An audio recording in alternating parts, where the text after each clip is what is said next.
Good evening, everybody. It's New Jersey Garden. This is my new little garden space where I'm growing some annuals, and it looks a little bit messy right now. I just still digging out some of the plot here. It's a little rectangular garden plot that's off to the side near a shed that we have, and I just transplanted a whole bunch of seedlings that were in the basement that had been growing under grow lights since March. So as you all know, when you first transplant, things look a little floppy. So that's what's going on here. And in the coming weeks, I'll show you exactly what these flowers are.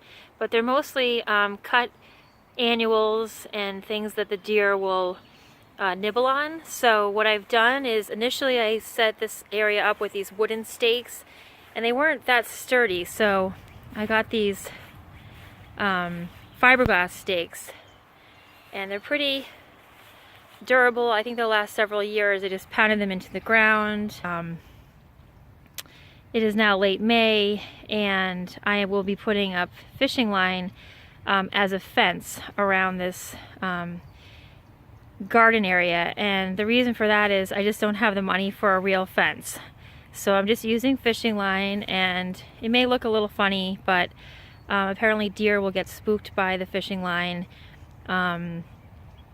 And I really do have a problem with deer in this area. So this is just how it looks. It's really rough right now. I just transplanted a whole bunch of stuff, plants in here from the basement, as I said, and I'll be digging out a little more land here. I've just been using a shovel and digging out this grass. It's hard work. If I had planned it out better, I probably would have just used landscape fabric to maybe, if I had put it out in March and just kind of like killed off the grass using landscape fabric. But this is what I'm doing for now. So I hope you all are having a great night, and thank you for watching.